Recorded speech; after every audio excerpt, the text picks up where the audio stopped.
it's not easy to understand this stuff. Then the reason it's not easy is because it is a massive challenge to the dominant medical model we have. So there's quite a big conceptual shift in how you think about things that go with this. Having said that, I think it makes common sense. I think that my experience is from talking about this, when you hear about it, you absolutely recognise it. So there's a good chance you might feel two things at the same time. On the one hand, you're going, well, that's not medicine as I recognise it. On the other hand, you're going, I know that's true. And that it takes a while for those things to get integrated. And it takes a good deal more to embed that in your thinking when you're thinking about your clinical activity. So we'll just press on and we'll see how we get on.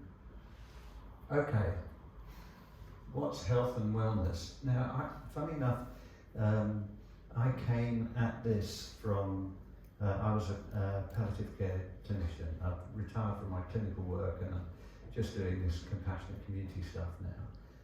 And I've been interested in compassionate communities for a decade, and in particular I became interested in the public health approach to palliative care. You guys in the palliative care team, have you heard of public health approach to palliative care? Is that anything you've come across before, or compassionate communities or anything like that? Okay.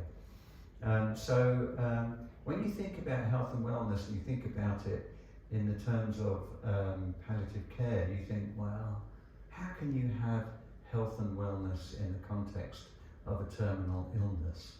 And in palliative care, the World Health Organization's definition of palliative care is the I can't remember the precise word, it's not immaculate, but it's something like that, assessment of physical, social, psychological and spiritual.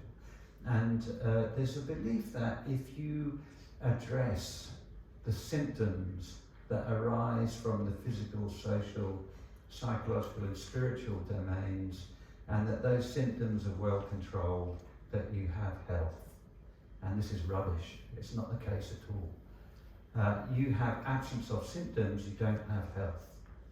Health and wellness, if we think about health and wellness in our life, the foundation of it is in the relationships we have, with the relationships with people and place, especially people. And it's so much more than the absence of disease or the absence of symptoms. I will tell you, I don't know what palliative care is like in Norway, I have to say, although I've been contacted by Astrid. Any of you guys know Astrid? Oh, I can't remember that. Rosen? Yeah, I think so, yeah. About giving a talk in Oslo, amazingly. She contacted me the day before I came here. And so I said, oh, you know, funnily enough, I'm in Oslo tomorrow, do you want to meet up? So, certainly in the context of, I was Vice President of Public Health Palliative Care International, and I travelled all around the world talking about palliative care, and there is a belief that palliative care is about dying well. But if you look for the research evidence base about what living well in the context of terminal illness is, what does living well mean for both the person with the illness and the families around them? The research literature is absent. It's absent, unbelievably. We never ask people about what living well means. And actually, outside of palliative care, we ask about what living well means a lot, but not in palliative care. And we often make the assumption that if you die well, whatever that means, minds that that is a proxy marker for living well, and it's not the case. Living well is built into our relationships, and we're going to explore that a lot today. This is a quote from a fantastic book called The Body Keeps the Score by Bessel van der Kolk, which is a book that's mostly about trauma, particularly adverse childhood experiences, but traumatic events such as war veterans, or anyone read it? Anyone know? You've read it. You like it? Yeah. It's fantastic, isn't it? It's really good. It's fantastic. I recommend it for everyone. But this is a quote that I really love from this book. I'm going to read it out because it's so good. Social support is not the same as merely being in the presence of others. The critical issue is reciprocity, being truly heard and seen by the people around us, feeling that we are held in someone's mind and heart. For our physiology to calm down, heal and grow, we need a visceral feeling of safety. No doctor can write a prescription for friendship and love. These are complex and hard-earned capacities. And what we might do now is spend 1 minute thinking about who are the people who you hold in your hearts and mind, and who are the people who hold you in their hearts and mind. Just spend a minute thinking about that.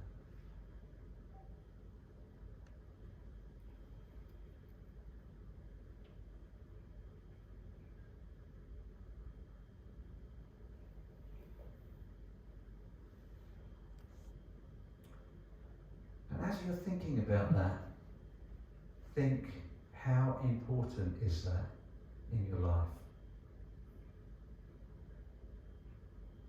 Small or big? Talk to me. Small or big?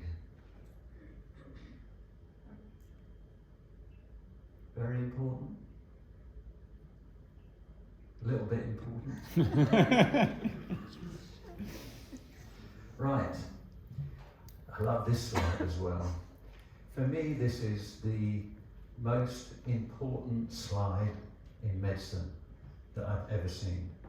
I like to wander up and down, and Avon has told me I need to wander up and down here, not here, so that's fine by me. This is a slide of a meta-analysis of the odds ratio of reducing your risk of dying over a 7.5 year period, which is a short period for mortality.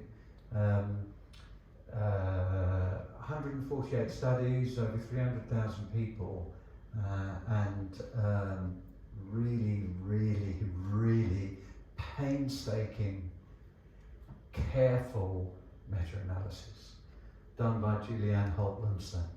It's a fantastic paper. And actually, I run a podcast called Survival of the Kindest, and I interviewed Julianne on the podcast.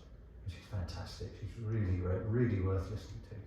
But what you can see on the slide is the top 3 red bars are good social relationships.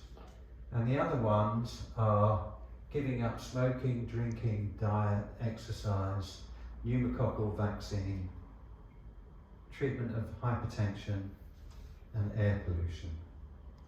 There's obesity there as well. And what you can see is that good social relationships are more effective at reducing your risk of dying, even in a short period of time, than giving up smoking and drinking and everything else. Social relationships are more powerful than any other intervention we have at helping keep us alive, which is fascinating because that's a biological phenomenon. It's not something that's just nice to have. This points towards something that is profoundly important in our biology. So much so that the impact of it is 4 times greater at reducing our risk of dying than the treatment of hypertension. In fact, if you have good social relationships, there's a good chance your blood pressure is going to drop as well. This is Professor Steve Cole. He's a professor of biology and medicine in UCLA, and he invented the field of human social genomics. And let's hear what he's got to say. So, what we know now with pretty strong confidence is none of the diseases that kill us predominantly have a single cause. It used to be that they would carve out an exception, like, well, infectious diseases have a single cause. But COVID reminded everybody that even that's not true. The vast majority of people who get infected by the coronavirus don't die, and most of them, I would say at least half of them probably don't even know that they've gotten infected. Another half of the half that do have symptoms, have cold or flu-like syndrome, sometimes pretty severe, but a relatively small fraction, maybe 5%, 10% of the population has these explosive inflammatory reactions in their lungs that are absolutely lethal, and that virus gets around pretty easily. So even just having the virus itself is not the sole cause. You also need a body that's essentially primed for inflammation in order to get COVID-related mortality, and that's true of every other disease. If you have a heart attack, the proximal cause of that is, like I said, an atherosclerotic plaque. You can think of it colloquially as like a calcium scab inside your heart's main blood vessel, the blood vessel that needs to keep going. So, for those of us in disease pathogenesis research, the next question, everything is like kicking things back and reverse engineering. So the next question is like, why do they have that big giant plaque there? Well, that plaque got started as a completely reasonable, scarring and scabbing response to a little tear in the wall of a blood vessel. What happened when that wall of the blood vessel tore, and that usually happens because of strain and aging and stuff like that, just literally what we call hemodynamics. Like every day your heart is beating and expanding the blood vessel walls, and there's blood rushing through, and at the cellular level, stuff bumping into the walls. Eventually, because of the blood pressure and all this other craziness, you get these little micro tears. And what's supposed to happen when you get a micro tear in a blood vessel wall is immune cells get recruited into that environment by the damaged cells. The damaged cells you can think of as leaking signals of injury. And so the white blood cells get attracted in there, and they are supposed to, basically scab that thing with this kind of calcium plaque. And then, if possible, rebuild the tissue underneath that scab. And then when the tissue's rebuilt, let the scab go. But there's a couple things that can go wrong with that basic model. One is you can get a lot of immune cells in there instead of just a few. In that case, you build a much bigger scab. And also you can get a much bigger tear than the immune system can repair, in which case, instead of replacing, with healthy tissue, you end up replacing with scar tissue. And that scar tissue may not kick off the plaque as well. So there's 2 or 3 different routes to suboptimal injury recovery there. And what goes on in atherosclerosis at the level of heart attacks is basically you end up with a really big scab, a scab that's built of this mass of calcium and immune cells. In the middle, it's not actually solid. It's got a lot of liquidy, goopy stuff in there, including immune cells. And so this thing becomes vulnerable to rupture. And when pieces of it rupture, it can, essentially clog off blood supply to the heart, and the heart then, basically micro asphyxiates. It doesn't get enough oxygen. So all of that you can think of as the contemporary, sort of mainstream cardiology. But there's a couple of why questions that don't get answered by that thing. One question is like, why does one person have a big atherosclerotic plaque and another person doesn't? Well, they say it's because you've got a lot more immune cells there. Great. Why do they have more immune cells there? Well, I don't know. It doesn't matter. I mean, it's genetics probably, right? No. Actually, we know from twin studies that, heart attacks are modestly genetic, and that's like the sum of all genetic influence. Same thing for every other major disease. Human lifespan, 20 to 30% genetic at most. It's actually one of the least heritable things out there.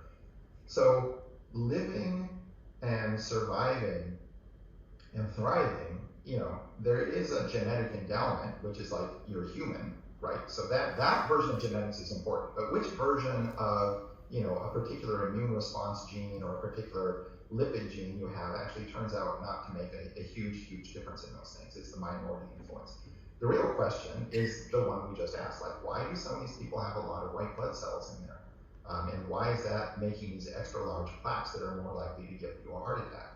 Well, that often people kind of hand wave and say, well, I don't know, that's just physiology or whatever. Well, that's just a bullshit response. So the reality is, we know why people have differences in the number of white blood cells coming in. And we know how we can track this down. It's not hard to account for white blood cell production.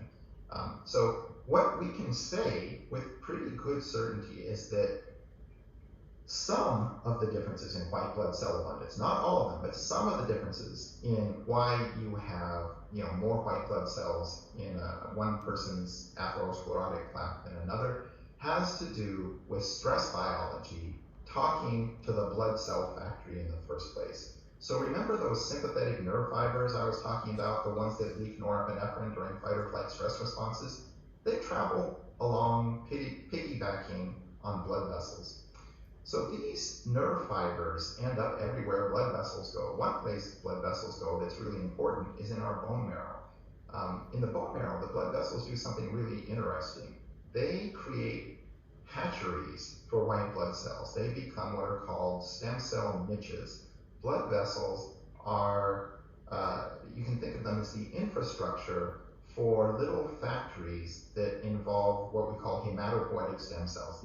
You can think of them as magical unicorn cells that have the unusual property of being able to clone themselves. And that's an important thing to be able to do for white blood cells, because we lose a ton of white blood cells every day. If we couldn't reproduce them on a regular basis, we'd be all out of the immune system in a day or two, basically. So this constant regeneration of our white blood cell pools, that's what these hematopoietic stem cells do. And they do that in these very deeply protected cavities in our bone marrow. And they do that sitting on top of blood vessels. That's the kind of magical manger for a white blood cell. It's like you really need these specialized protected environments. But, those blood vessels that are, sort of the nesting ground for white blood cells, they've got these stress response fibers piggybacking on them. So when the fight or flight stress response lets loose with the norepinephrine, that causes the white blood cells to change their production pattern. That causes these stem cells to say, hey, you know what? This body is under threat of immediate injury, and when that happens, I need to pivot away from making these big, smart, so-called lymphoid lineage cells like T cells and B cells, and I need to make more what we call myeloid lineage cells. I need to make more monocytes, more neutrophils, more dendritic cells, because those are the cells that get consumed by wounding injury. Those are the cells that help us battle bacterial infections, and we need them fast. And so what happens during chronic stress is we're chronically producing more of these monocytes that happen to be exactly the cells that get recruited into a torn coronary artery. So these cells, if there's more of them, and they're more kind of hot-tempered, immature, bomb-throwing cells, they're not the more mature, nuanced, reparative version of monocytes. They're the young, hot-tempered, prototypically male, I guess, monocytes. They get in there and they see a bunch of tissue damage and they just go berserk. They make inflammation all over the place. They're there. They want to kill microbes. That's what they want to do. That's what they're programmed to do. But the problem with the torn coronary artery is there's no microbes. Basically, that's your own healthy tissue. It's mostly sterile. But these monocytes, large numbers of them, ill-tempered, hot-tempered, explosive characters, get in there and they end up causing basically more plaque production than you really need to heal that initial insult. And that is one answer to why one person has a big plaque and another person doesn't. And why that stress biology is making more of these is, that we can talk more about that. But that's the mechanics of how you get from that stress biology to more heart attacks. So, and the point about that is that Steve has done brilliant work tracing the impact of loneliness on stress biology. Loneliness is actually a catastrophe for us in the current day, but it's a catastrophe, an emergency in our hunter-gatherer evolution. Because if we're separated from our small tribe of 25 to 150 people, our lives are at threat. We're at risk of predation, or food security, or warmth, or the ability to bring up children. Losing contact with your tribe is an emergency, and this carryover of evolutionary biology has had a terrible impact on us on our modern lifestyles of chronic inflammation, chronic stress, chronic inflammation, and the pathway is clearly worked out by Steve and his colleagues, going from the feelings of loneliness and isolation through to inflammatory responses mediated through norepinephrine, resulting in specific switching on of particular genes in relation to inflammation. And the bulk of chronic disease today is caused by stress and loneliness. And that includes obviously cancer, heart disease as he describes, neurodegenerative diseases including Alzheimer's, a whole variety, autoimmune diseases which are a modern plague, which are contributed by diet. The point about this, and the reason why I've gone into some detail about this, is because you're all kind of healthcare related, and it seems a bit nerdy to go down into such detail. But the information about the evidence base for how this functions is clear. It's there already. It's not something taught in our medical schools or our nursing schools or whatever the healthcare environment. Loneliness is critical. And this is a clip from by Robert Waldinger, who is the fourth study lead of the Harvard and Glueck studies of adult development that have been going on since 1938. Taking men every year and doing all kinds of tests and looking at them. They're very enlightened. They started to include women more recently, and they're into their second and third generation. And let's hear what he has to say about time. So what have we learned? What are the lessons that come from the tens of thousands of pages of information that we've generated on these lives? Well, the lessons aren't about wealth or fame or working harder and harder.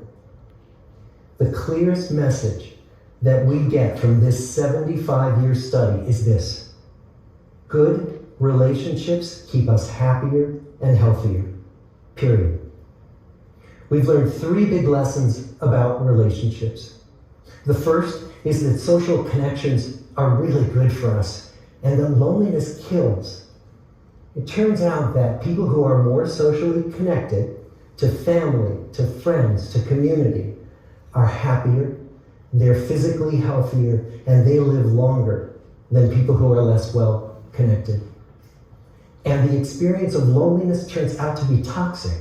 People who are more isolated than they want to be from others find that they are less happy, their health declines earlier in midlife, their brain functioning declines sooner, and they live shorter lives than people who are not lonely. And the sad fact is that at any given time, more than 1 in 5 Americans will report that they're lonely. And we know that you can be lonely in a crowd and you can be lonely in a marriage. So the second big lesson that we learned is that it's not just the number of friends you have, and it's not whether or not you're in a committed relationship, but it's the quality of your close relationships that matters. It turns out that living in the midst of conflict is really bad for our health. High conflict marriages, for example, without much affection, turn out to be very bad for our health, perhaps worse than getting divorced. And living in the midst of good, warm relationships is protective. Time. Right. So, imagine if you could implement something, if you could build a compassionate community program across a whole population. And imagine on Nesodden, if you had this program running in Nesodden. And imagine that you embed that compassionate community program into your healthcare system, so that there is a close integration between the compassionate communities. It's part of routine clinical practice. Imagine what that might look like. Well, this is what happens. This is what we did in Froome, a town of 28,000 people in the county of Somerset, of 500,000 people in the west of England. And this chart shows whole population emergency admissions. And what you see in Froome is they go down by 15%. And what you see in the rest of Somerset is they go up by 30%. And the incredible thing is that there are no interventions ever, that have reduced whole population emergency admissions. If there was a tablet that could reduce whole population emergency admissions by 30%, it would be a medical miracle the likes of which we have not seen before. It's not a tablet, it's compassionate communities. And what we're going to learn about today is how you implement that in the primary care setting, in the healthcare setting. What are the details about what do you need to do to make this happen in your healthcare system? And yesterday we talked about the community aspect of it. And I think it was very inspiring to me to have community members come together and have the municipal authority engaged in this, because you have a tremendous potential here for making a radical transformation of your health system. So what is this thing, compassionate communities? Well, I would say that the place to start is to think, and this is another big thing that's really hard to get your head around, is not to think of needs analyses, of problems, of deficiency, of where things are not working well, but always start with the good things. It's a bit like that what we were saying about we think health has been the absence of physical, social, psychological symptoms. It's not the case. Health and well-being is where love, laughter and friendship flourishes. This is built into our biology. What happens inside us when you start looking for the evidence of the profound effect of love, laughter and friendship is you see it everywhere. Everywhere you look. At every level of human beings. We are social creatures. And not just in human beings, in fact. You can see it throughout the animal kingdom. This is the outcome of hundreds of millions of years of evolution. And human beings are the most social of animals.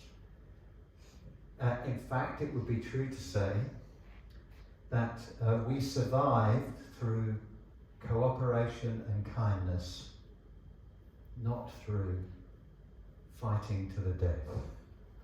This phrase, survival of the fittest, it's some kind of British Empire nightmare invented by somebody called Herbert Spencer, who was a a British philosopher, not something that Charles Darwin was interested in or believed in at all. And it was really the start of social Darwinism, with all of its racist overtones. Great Britain has managed to be an exporter of racism all over the world. Not something I'm proud of, but you can definitely see it in our history. And survival of the kindest is a much better description of how we managed to survive so well across the whole globe, through care, cooperation, and community with the people around us. And love, laughter and friendship lies at the very heart of it. And there's some fantastic work by Professor Dacre Keltner looking at the pro-social impact of emotions. This is not the story of capitalism. This is not the story of domination and winning everything. It's the opposite. And it is part of our biology. And when you see that it's part of your biology, it's no surprise that the impact of it is so profound that it's done something that's not been done in medicine before. It is a magic ingredient that we don't use, but we all know in our hearts, because we know that relationships play a central role in our lives. With regard to creating the conditions for love, laughter and friendship, when you do that, then the care naturally arises out of that. We look after the people that we care for. And so compassionate communities is a way of doing that across whole populations. Where do we find communities? We find communities everywhere. We are all members of multiple communities. We have our workplaces, our educational institutions. In the UK, we stand outside the school gates. Apparently here you go inside the school gates and you can go into the buildings. We've got our places of worship, we've got our clubs, we've got a whole variety of different communities that we belong to. If we inform everything with compassion, if we elevate compassion to something that is high in our lives, then we create relationships and we create friendships. And what we do is create a sense of belonging. We feel like we have a place in this world, and that's what this is all about. How do you do it? Well, we went into detail about how you do it, how you do this at a community level yesterday, and we're not going to repeat that discussion today. But just to sum it up, it's about seeing what's already there. And if you were to map out what's already present in your community, you would find there are hundreds of groups of activities going on in your community. So we'll just play a little game. Any of you got any hobbies or interests? Yes. Go on, go on. Dancing. Dancing, great. What dancing do you do? Lindy hop. Lindy hop, Lindy hop. How fantastic is that? Jump jive. Oh my God, that's brilliant. I love that dancing. Have you seen a film by the Marx Brothers called Dare the Races? No. Yes. Ah, you have. You've seen the Lindy hop that they do it. That's fantastic. Brilliant. That's really, you've got to be really fit and active to do that. Fantastic. How many people do you do that with? Quite a lot. About? 70? 70? Yeah, there's a big community. 70? Yeah, probably. I think I want to go to that class. Oh, not in one class. No, there's and special how long have you been doing that for? 12 years. 12 years. Yeah. And have you got to know all the people in those classes? No. Or have you got to know some of them? Yeah. Do you make friends with them? Yes. Okay. And it's part of the reason you've been going for 12 years, obviously that you love the dancing, but you like the friendship that you've created. Yeah, it's a really friendly community. It's really nice, isn't it? Dancing. Any other hobbies? Come on, you were going to tell us that. Nothing about your... I do kayaking. Kayaking. How long have you been doing kayaking for? 6-7 years On your own? with a friend With a friend? in particular. Okay. And obviously it's enjoyable, but the friendship I'm imagining is it's a great opportunity to chat and reflect on life and talk and enjoy the scenery. And Obviously, it is not when it's -2 in the air and it's dark and it's windy. That's not the main attraction of kayaking. So I guess that the friendship has something to do with it. What else goes on? What other things do you lot like doing? I teach workout classes, You teach? workout classes or fitness classes, like in a gym.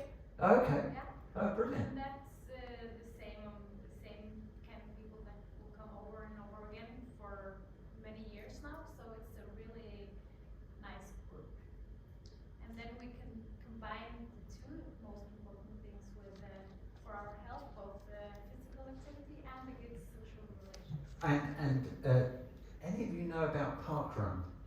Yeah. Parkrun, huh? You know everything. Okay, parkrun. So parkrun was started by this guy. He was brought up in South Africa in a boarding school, and he had a miserable time there. As you can imagine, a boarding school in white South Africa, that doesn't sound like fun to me. Anyway, he came to the UK and he reached a point in his life where he said his life was pants. You know, pants are underwear, you know, not good anyway. So he'd lost his job, his relationship had broken up, he was feeling unfit, and he wanted to go for a run, and he thought, oh, I'll go for a run with my friends. And he went for a run with his friends, and they arranged this thing where they would go down the park, down the local park in London, and run for 5 kilometres, and then have a coffee and a chat afterwards. And he wanted to make it really easy, you know. He was sick of, you know, these mad, I don't know if the people who teach physical education in schools in England are nuts. There's something wrong with them, you know. And then like they berate the children and, you know, that whole no pain, no gain rubbish. And he didn't want any of that. So he started parkrun just for a few of his friends. And some other people got to hear about it, and they thought, oh, that sounds like a good idea. And now, it's in something like 30 countries around the world. Every Saturday morning, 20 million people come together and run 5 kilometres. And some people walk it with their dog, and some people push a pram, and just some people run like mad for it. But it's not just the running, it's a social occasion that makes a difference. I think we're picking out something of a theme here, aren't we? And if you start looking at all the different stuff that's going on, that's great. Lindy hopping is brilliant, because we never heard that yesterday when we were I'm so impressed by that, I've got to say. You start gathering all of this stuff together, and that you can see that there's so much going on in the community. And if you gather it together and make best use of that and link it with primary care, then you can access this enormous resource of friendship.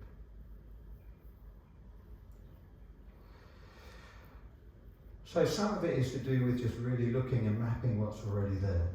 And some of it is to do with if there are gaps and people want to do stuff about creating things that people can do, starting new groups. And one of the aspects of how you develop this stuff is through community development. Community development is in fact born out of public health. It's part of community engagement, development, prevention, harm reduction, early intervention is part of public health practice. And in fact, in April of next year, the first Oxford textbook of public health palliative care is being published. And that's edited by Alan Callagher and myself. And it goes through the whole history of the development of public health palliative care, including its origins in public health and principles of harm reduction, prevention, early intervention that I just spoke about, and its application in the palliative setting. It will unquestionably transform palliative care. It's doing it already across the globe. And then it's not just the relationships to people that are important. It's relationships to place as well. And you've got fantastic. You've got sea on both sides here. You've got incredible spaces which people can get out into, and you can think about this space being a neighbourhood treasure. It's an opportunity for different things to take place. And I'm hearing about how your municipal council, you don't have a municipal council meeting room, and you think, oh God, the municipal council's got a large budget, but hasn't got anywhere to meet, and you think, oh, that's terrible. We must build a really expensive building that will take up the whole of the annual budget of the municipal council. But instead it meets in the school. And that's brilliant. Because your school is a neighbourhood treasure where the council can meet and be closely connected. And you haven't wasted ridiculous amounts of money on something that really brings very little benefit. And when you start looking for these neighbourhood treasures, you see all these great people and places, things which are really, really important in our lives. Okay, so we're going to stop and so the idea of this day, the way that we're running it, is that there's plenty of opportunity for chat and coffee. So we're going to have a half-hour break, but in that half-hour break, we're going to chat, and we can do it you can do it all together, or you can do it in groups. Doesn't matter. But we're going to chat about who are the people and what are the places that are treasures in your community. Where are the treasures? Where are the places that people gather? And what are the things that people like doing? This is kind of thinking about what are all the things that are already out there. And you can base it on your experience of what you already do, of the way that you already live your life. Okay. Any questions? All right, I'm going to make a suggestion here. You've kind of sat down in your little groups of safety and security, and you can see why you do that, because you feel you have a sense of belonging and you feel safe in the way that Bessel van der Kolk talked about. So you sat in your groups, and that's a nice thing, But when you come back, sit next to someone you don't know, find out what their name is, and just have a very short conversation. We'll do a 2-minute conversation with them, and see if you can get to know the person that you don't already know, and see what you have in common, see what connects you, because that's a really important part of it. Okay, any questions? No dancing. Good. All right, let's stop and have a break, have a coffee, and come. The question is treasures. Treasures. Treasures in the community.